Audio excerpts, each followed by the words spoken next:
يعتبر السعال المزمن إحدى الشكاوي الأكثر شيوعاً التي يعرضها الناس على الأطباء.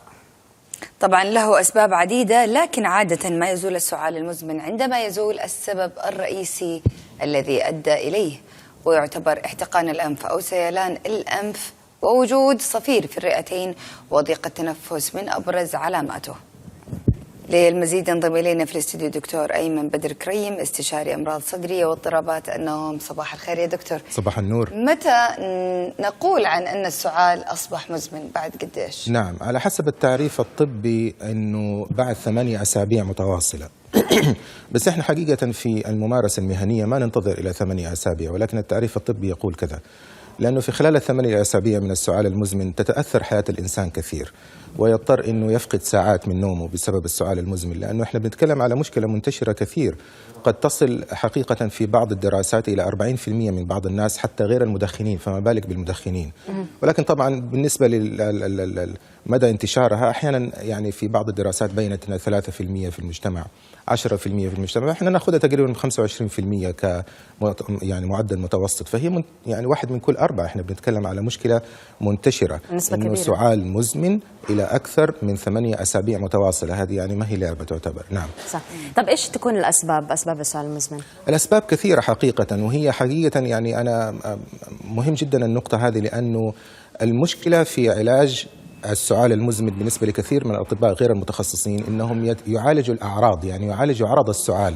أنت عندك سعال، هذه دواء كحة كويس، هذا مضاد حيوي كويس، ويحاول بقدر الإمكان يجرب أكثر من دواء ويغفل عن السبب الرئيسي للسعال. احنا نعرف إنه السعال أسبابه كثيرة، أهمها مثل ما ذكر التقرير إنه على سبيل المثال التهابات الأنف والجيوب الأنفية المزمنة والبوست نيزل ديسشارج احنا نسميها، اللي هي تنقيط الإفرازات حقت الأنف على البلعوم بشكل متواصل وبشكل مزمن. على المدى الطويل تنزل على الشعب الهوائية، يتأثر الحلق، فيجد الإنسان أنه كل شوية ثانية يضطر أنه يتنحنح زي كده على سبيل المثال، أو أنه يحاول بقدر الإمكان يكح علشان يطلع البلغم، لكن حقيقة الله يكرمكم يعني ما يكون في بلغم واضح، لكن السعال عادة يكون جاف، فهذا واحد من الأسباب الكبيرة. فلذلك طبيب الأنف والأذن في هذه الأمور يساعدنا كثير، هذا واحد. الشيء الثاني ما ننسى كمان مشكلة الربو المزمن، الربو الشعبي، اللي هو تتأثر في الشعب الهوائية بالتهابات مزمنة، تضطر الإنسان إنه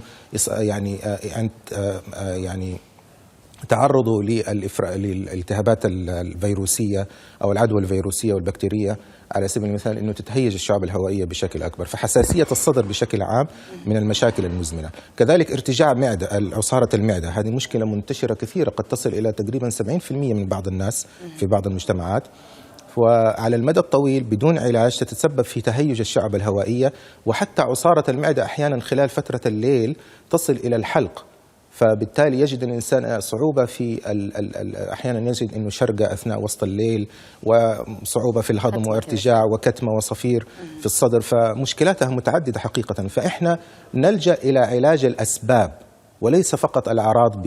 حقيقة أنا واحد من الناس كطبيب متخصص في الأمراض الصدرية ما أكتب شرابات كحة ولا أكتب أدوية السعال كثير اللي هي الشرابات، أنا بتكلم لأنه نعالج الأسباب إحنا حقيقة.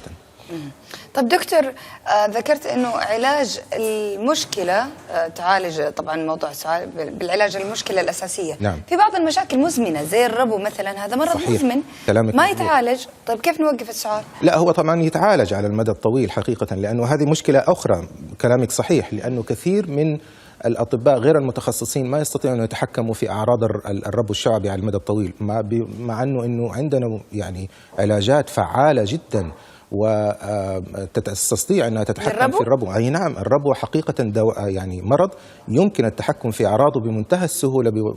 يعني المهم طبعا في البداية أنه نشخص الربو ونتأكد من العوامل اللي هي تهيج الشعب الهوائي على المدى الطويل ونعالجها، ولكن نستطيع أن نتحكم في الربو بالعلاجات المتوفرة. نعم. طيب إيش الأعراض اللي كمان ممكن تترافق مع السعال المزمن غير اللي هي الكحة؟ هل الكحة هي تكون مثلا هذيك اللي بتجي يعني بشكل مستمر وفيها شوية حكة على يعني في الحلق نعم هي نعم هذه؟ نعم بالضبط. هذه حقيقة كثير من الناس يقول أنا يا دكتور عندي شيء لاصق في حلقي هنا، أنا أشعر بشعور غريب وشعور مزعج في خلف الحلق، ويضطر إنه يكح كل شوية أو يسعل. فبالتالي هذه واحدة من الأشياء اللي كنا بنتكلم عنها، فهذا سبب رئيسي للمشكلة. كذلك لا ننسى أنه التدخين ما يساعد على علاج السعال المزمن. كثير من الناس يقول لك يا دكتور أنا أصبت بالتهاب فيروسي، وهذه على فكرة سبب رئيسي للمشكلات اللي احنا بنواجهها، إنه الإنسان يصاب بالتهاب فيروسي أو بكتيري وتكون عنده قابلية للتحسس في الشعب الهوائي أو في الأنف الجيوب الأنفية، ويستمر في التدخين. فتجد أنه السعال يستمر فترات طويلة، ويقول أنا دكتور ما استطعت أنه السعال هذا يروح، لأنه هو بيستمر بالتدخين وتهييج الأغشية المخاطية للأنف والجيوب الأنفية والشعب الهوائية.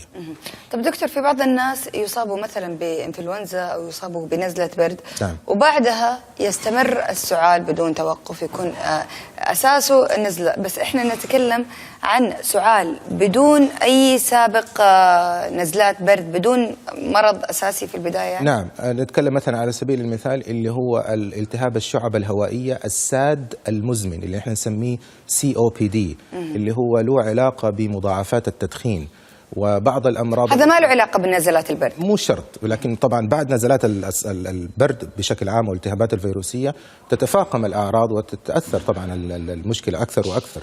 ولكن بشكل عام كلامك صحيح، إنه على سبيل على سنوات الإنسان ممكن يكون عنده سعال مزمن بشكل عام، والله يكرمك يطلع بلغم بشكل كبير. وكذلك هناك مشكلة أخرى في الصدرية اللي هي توسع الشعب الهوائية المزمن اللي احنا نسميه برونكياكتسز، يعني بمعنى آخر إنه هناك مشكلة في جزء من الصدر أو من الرئتين بدأ يخرب وبدأ يجمع بلغم على المدى الطويل. يضطر الإنسان إنه بصورة عامة دائما يحاول يخرج البلغم يتخلص منه على السبب. فحقيقة الفكرة كلها إنه هناك أسباب متعددة كثير. بالنسبة للعلاج احنا نحاول بقدر الإمكان نعالج الأسباب، الأسباب الواضحة طبعا. بشكل عام نحتاج أشعة صدر، أحيانا أشعة للأنف والجيوب الأنفية، أحيانا طبيب الأنف والأذن يساعدنا في هذه المشكلة خاصة بالنسبة لارتجاع المعدة. طبيب الجهاز الهضمي أحيانا نضطر نسوي منظار عشان نتأكد من مشكلة الارتجاع. صحيح. ولكن بشكل عام الأدوية تكون عدة أدوية في نفس الوقت. بمعنى آخر إذا كان أنا عندي حساسية للشعب الهوائية وحساسية في الأنف، فأنا أعطي بعض العلاجات اللي هي تثبط من حساسية والتهابات الأنف والجيوب الأنفية بالإضافة للصدر. إذا كان والله الإنسان عنده فعلا مشكلة واضحة بالنسبة للارتجاع، لابد إنه أنا أعالجها مباشرة عشان نقدر نكسب الوقت، لأنه بعض العلاجات هذه يحتاج إلى وقت طويل حتى تستطيع أنه الإنسان يستجيب إليها على المدى الطويل. نعم أكيد. طبعا أنا أود أن نشكرك على وجودك معنا في الاستوديو. كان معنا الدكتور أيمن بدر كريم، استشاري أمراض صدرية واضطرابات النوم. يعطيك العافية دكتور.